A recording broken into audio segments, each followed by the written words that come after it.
Hello everyone, কেমন আছো সবাই? আশা করি ভালো আছো। আর আমি মোটামুটি আছি। তো আমি তোমাদের সাথে কিছু কথা শেয়ার করব। সেটি হলো, কাল আমার ছেলের বার্থডে। তো আমি ফার্স্ট ভেবেছিলাম কিছুই করব না, তারপর ভাবলাম কেনই বা করব না। এখানে তো ওর কোনো দোষ নেই, তাই না? ও তো ছোট একটি শিশু, এখনও কিছুই বোঝে না। এরকম অনেক কিছুই আমি ভাবনা চিন্তা করছিলাম। যেহেতু প্রথমে আমার কদিন আগে বার্থডে গেছে, তো আমি সেরকম কিছুই সেলিব্রেশন করিনি। আর সেরকম পরিস্থিতিতেও ছিলাম না যে কিছু একটা করব। তো তারপরে ভাবলাম যে না, ছেলেটা অন্তত করি, কারণ ও তো ছোট এখনও সেরকম কিছু বোঝে না, বুদ্ধিও হয়নি। ওর খুশিতেই তো মা বাবা খুশি হয়, তাই না? আমরা ছোটোবেলা থেকে তো এটাই শিখে এসেছি যে ছেলে মেয়ের খুশিতেই মা বাবা খুশি।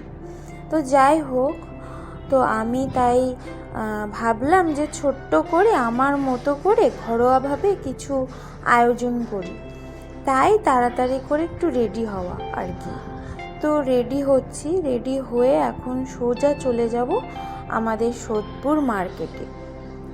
তো ওর বার্থডের যে ব্লগটা, ওটা আমি অবশ্যই খুব তাড়াতাড়ি দেব। তো তোমরা অবশ্যই দেখো কিন্তু, হ্যাঁ? আর দেখে আর প্রাণ ভরে ওকে সবাই আশীর্বাদ করো, যাতে আমার ছেলেটি অনেক বড় হয়, পুরো মানুষের মতো মানুষ হয়, ঠিক আছে? তোমরা প্রাণ ভরে ওকে আশীর্বাদ করো। তো আমি আজকে সেরকম বড় কিছু ব্লগ দিচ্ছি না, জাস্ট ছোট্ট একটা শর্টভাবে ভিডিওটা দিচ্ছি, কারণ আমাকে এখন তাড়াতাড়ি করে বেরোতে হবে। তো এখন টাইম হয়ে গেছে 6:15। তো এখন আমি সোজা যাব কিছু জিনিসপত্র কেনা কাটি। তারপরে কালকে যেহেতু ওর বার্থডেটা, তাই আমাকে ফার্স্টে এখন যাচ্ছি ওর কিছু জামা কাপড়, ড্রেস, জুতো এইসব কিনতে। তো এগুলো কেনার পর আমি বাড়ি আসব। বাড়ি এসে তো কিছু লিস্ট করব যে কাদের বলবো বা কি করতে হবে, বা যাই হোক কত টাকা খরচা হতে পারে। তো এইসব ব্যাপারে একটা লিস্ট করে তারপরে আমি আবার যাব দোকানে, ঠিক আছে? আমাদের যে সামনে যে দশকর্মার দোকান আছে বাড়ির সামনেই, তো ওই দোকানে যাব।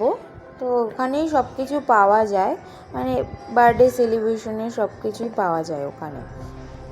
যেরকম মিও মোর মন জিনিসও পাওয়া যায়। তো আমাদের এখানে মিও মোর মন জিনিসটা একটু দূরে, তো সামনেই আছে দশকর্মার দোকান, ঠিক আমার ফ্ল্যাটের ঠিক 2 মিনিট হাঁটলেই। তো আমি ওখানেই যাব, গিয়ে সব জিনিসগুলো কিনে রাখবো, কারণ আগে না কিনে রাখলে না, মানে যেদিন বার্থডে হয় সেদিনকে যদি সব কিছু কেনা হয় তো অনেকটাই লেট হয়ে যায়। আর সব কিছুই, আর আমাদের বাঙালিরা যেহেতু একটা নিয়ম কানুন বলে আমরা জানি, তো আমার যেটা ফার্স্ট নিয়ম যে ওকে তাড়াতাড়ি করে স্নান টান করিয়ে, ঠিক আছে, ঠাকুর পুজো দিয়ে আমাকে তাড়াতাড়ি করে পায়েস করতে হবে। মানে মায়ের হাতে নাকি পায়েস দিতে হয় ছেলে মেয়েদের।